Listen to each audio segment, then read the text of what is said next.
हाथ जोड़ी देले। प्रथम विलक्षण मिलिला श्रीराम जते बेले जन्म नेले ब्रह्मानंद सुख पाइला बेले पिता दशरथ श्रीराम को जन्म रे विलक्षण रे वसुदेव तांको हाथ जोड़ी कहीं ना जेते बेले देखुचंती एभली प्रथमे सेठी दशरथ आउ कौशल्या नंदन रूप से जेते बेले भगवान श्रीराम आसिले प्रथमे दर्शन करिसेंती किए से ना कौशल्या विशाल रूपरू तांको पाखरे क्षुद्र होइछंती आउ एपटे प्रथमे दर्शन करिसेंती वसुदेव कर जोड़ी वसुदेव बोलई सुन हे देव कुमर नुहई से होइछि कुमारी एपटे कंस को तेणु आमे सेई महाप्रभु को कथा को कर्ण देई सुनो आहे साधु जने कुमारंक जन मिला केते दिने कुच कुंभे देई काल कुट विष क्रूर कर्मिणी पूतना परवेश पूतना को 3 दिन रे महाप्रभु उद्धार कले। सतेरे आश्चर्य ठाकुर ये काहा को केते बेले कौन करंती से कथा केही जानी पारंती नाही। जेते बेले नंदसुत जन्म नेले कर्णे नंदसुत हेबा सुनिले कला कर मुखी गोपी धाइले कोटिनिधि पाइला प्राय होई केउ गोपी आनंद रे गमई करुथिला के गृह कर्म मान कला श्रवण मात्र करे आन कला भूषण केहू विपरीत कराइला विभ्रम स्नेह चित्त भूषण को विपरीत करैला।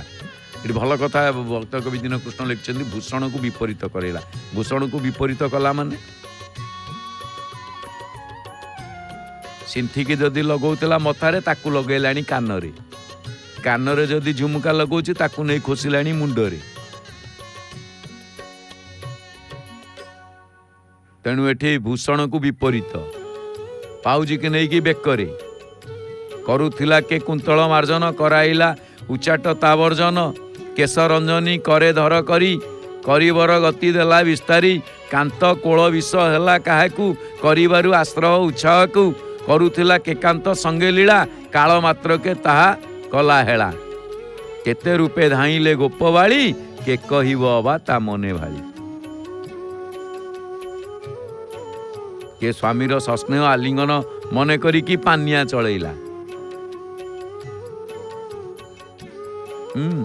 तेणु करी ये समस्ते भाव विहलतु माने महाप्रभु दर्शन करने किए कुआड़े सब धाइले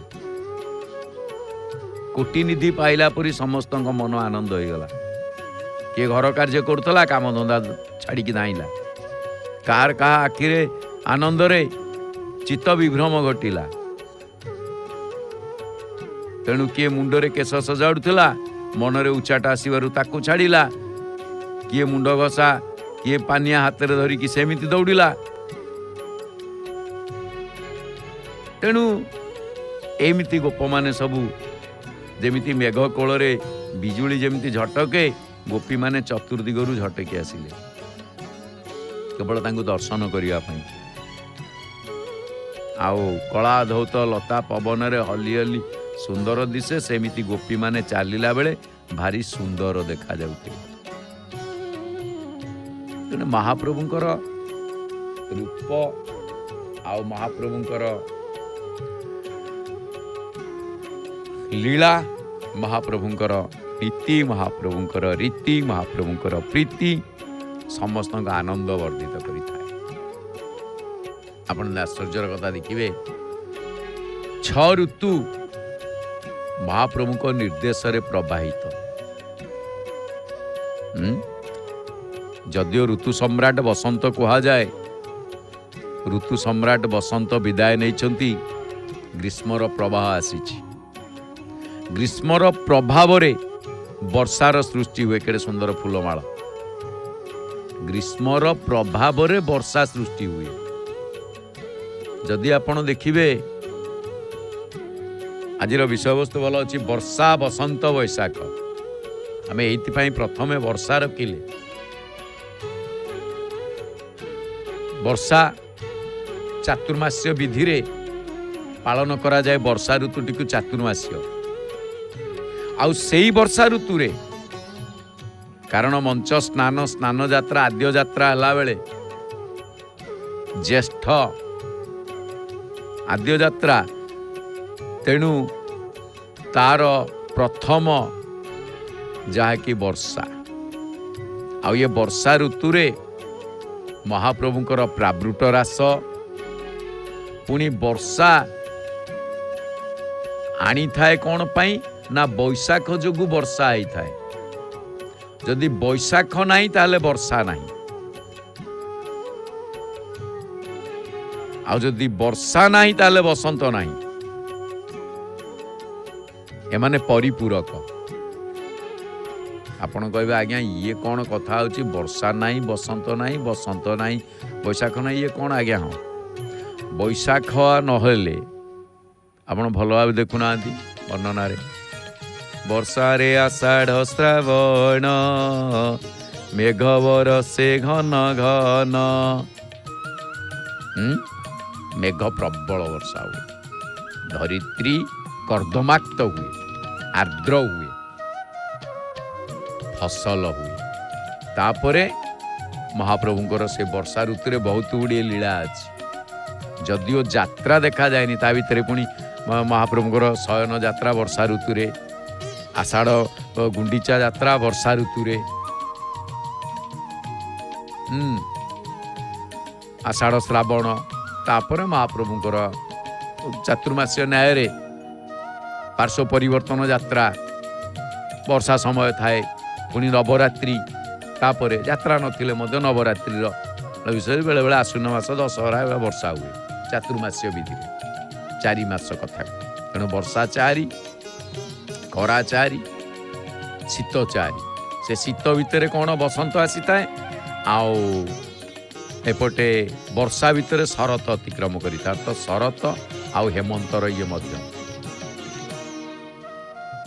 ତେଣୁ ଖରା କିନ୍ତୁ 4 ମାସର ଉପଲବ୍ଧି ଆମକୁ, ବସନ୍ତର ଅଧା, ତାପରେ ଖରାର ପ୍ରାରବ୍ଧ, ସେପଟେ ବର୍ଷା। ତେଣୁ ଏଠି ଗୋଟିଏ କଥା, ନିଦାଘ ସମୟ ଏଇ ବର୍ଷା ମାନେ ଖରା ଦିନରେ ମହାପ୍ରଭୁ ଚନ୍ଦନ ଯାତ୍ରା କରନ୍ତି। ବର୍ଷା ଦିନରେ ପ୍ରାବୃଟ ରାସ, ବର୍ଷା ଦିନରେ ମହାପ୍ରଭୁଙ୍କର ଝୁଲଣ ଯାତ, ସବୁଠୁ ବଢ଼ିଆ ଆନନ୍ଦ କଥା। ଆମେ ଏବେ ଚନ୍ଦନ ଯାତ୍ରା ଦେଖୁଛେ, ଚନ୍ଦନ ପୁଷ୍କରିଣୀରେ ମହାପ୍ରଭୁଙ୍କର ଆମର ଜୟ ଜଗନ୍ନାଥ ଟିଭିରେ ସିଧା ପ୍ରସାରଣରେ ସ୍ୱତନ୍ତ୍ର କାର୍ଯ୍ୟକ୍ରମ ଆପଣମାନେ ଦେଖୁଛନ୍ତି, ବୃନ୍ଦଗାନ ସହ ଶ୍ରୀକ୍ଷେତ୍ରରେ ଚନ୍ଦନ ଯାତ୍ରା ନା ନାହିଁ, ଶ୍ରୀକ୍ଷେତ୍ରରେ ଚନ୍ଦନ ଯାତ୍ରା। ଯଦି ଆପଣମାନେ ଚନ୍ଦନ ଯାତ୍ରା ଦେଖୁଛନ୍ତି ତାହେଲେ ପ୍ରତି ଋତୁର ମହାନତା ମହାପ୍ରଭୁଙ୍କ ପାଖରେ ରହିଛି। ଆପଣ ଆଶ୍ଚର୍ଯ୍ୟ ହେବେ, ବର୍ଷା ଋତୁରେ ମହାପ୍ରଭୁ କ'ଣ କରିଛନ୍ତି, କ'ଣ କରନ୍ତି ବର୍ଷା ଋତୁରେ ଦେଖିବେ। ବର୍ଷା ଯେତେବେଳେ ଆସେ ମହାପ୍ରଭୁଙ୍କର ବହୁତ ଗୁଡ଼ିଏ ଯାତ୍ରା ସହିତ ସବୁଠୁ ଆନନ୍ଦଦାୟକ ପ୍ରାବୃଟ ରାସ ହୋଇଥାଏ, ଆଉ ଝୁଲଣ ଯେଉଁ ମଦନ ମୋହନ ଆପଣ ଦେଖୁଛନ୍ତି ଆସୁଛନ୍ତି ଚନ୍ଦନ ଯାତ୍ରାକୁ, ସେପଟେ ଝୁଲଣ ଯାତ୍ରା ଆପଣମାନେ ମଧ୍ୟ ଦର୍ଶନ କରନ୍ତି। ଆଚ୍ଛା, ତାପରେ ଯେତେବେଳେ ବସନ୍ତ ଋତୁ ଆସେ, ଫାଲ୍ଗୁନ ଚୈତ୍ର ବସନ୍ତରେ ମୃଦୁମଳୟ ମନହରେ, ଦୋଳ ଯାତ୍ରା, ଦୋଳେ ଚ ଦୋଳ ଗୋବିନ୍ଦ ଚାପେ ଚ ମଧୁସୂଦନ, ଅର୍ଥ ଦୋଳରେ ଦୋଳ ଗୋବିନ୍ଦ। ଦୋଳ ଯାତ୍ରା କୋଉଥିରେ ନା ବସନ୍ତ ଋତୁରେ। ବସନ୍ତ ଋତୁରେ ଦୋଳ ଯାତ୍ରା ଏବଂ ମହାପ୍ରଭୁଙ୍କର ଦୋଳ ଯାତ୍ରା ସହିତ ଏକ ରୋଚକ କଥା, ବସନ୍ତ ଋତୁରେ ବେଣ୍ଟ ଶିକାର, ପୁଣି ବସନ୍ତ ଋତୁରେ ଶ୍ରୀପଞ୍ଚମୀ, ଘୋଡ଼ ଲାଗିର ଓହ୍ଲାଗି, ଘୋଡ଼ ଲାଗିଥିବେ ଓହ୍ଲେଇ ଯାଏ। ତେଣୁ ତାପରେ ଆସିଥାଏ କିଏ ନା ବୈଶାଖ। ଆଉ ଇଏ ବୈଶାଖ ଏମାନଙ୍କୁ ସମସ୍ତଙ୍କୁ ସାଙ୍ଗରେ ଆଣିକି ଆସିଥାଏ। କେମିତି? ନିଦାଘ ସମୟ ହେଲେ ହେ ଦାରୁଣ, ଅଟେ ଜଗତର ମିତ୍ର, ଜନମାଇ ମେଘ ସାଜେ ପ୍ରାଣୀ ହିତ, ବିଧି ବିଧାନ ବିଚିତ୍ର। ନିଦାଘ ସମୟ ଅର୍ଥ ଖରା ସମୟ ଯଦି ବା କଷ୍ଟ ଲାଗେ ତାହେଲେ ସେ କ'ଣ କରେ ନା ସେ ସାରା ଜଗତର ମିତ୍ର। ସେ ମେଘକୁ ସୃଷ୍ଟି କରେ ଖରା।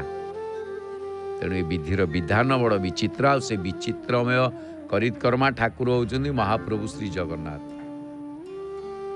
ସେଥିପାଇଁ କୁହାଯାଏ ଆସନ୍ତେ ବର୍ଷା କାଳ ନିଦାଘ ଶେଷେ, ଗୋଟଇ ମେଘମାଳ ଆକାଶ ଦେଶେ, ଚମକଇ ବିଜୁଳି ମେଘ ଦେହରେ, କମ୍ପଇ ବଜ୍ରନାଦେ ମହି କାତରେ।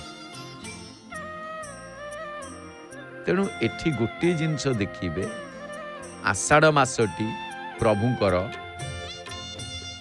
ବାମନ ଅବତାରର ସେବା, ମାନେ ବାମନ ରୂପର ମର୍ଯ୍ୟାଦା, ଏବଂ ସେଠି ବାମନ ମାସ ବୋଲି ମଧ୍ୟ କୁହାଯାଏ।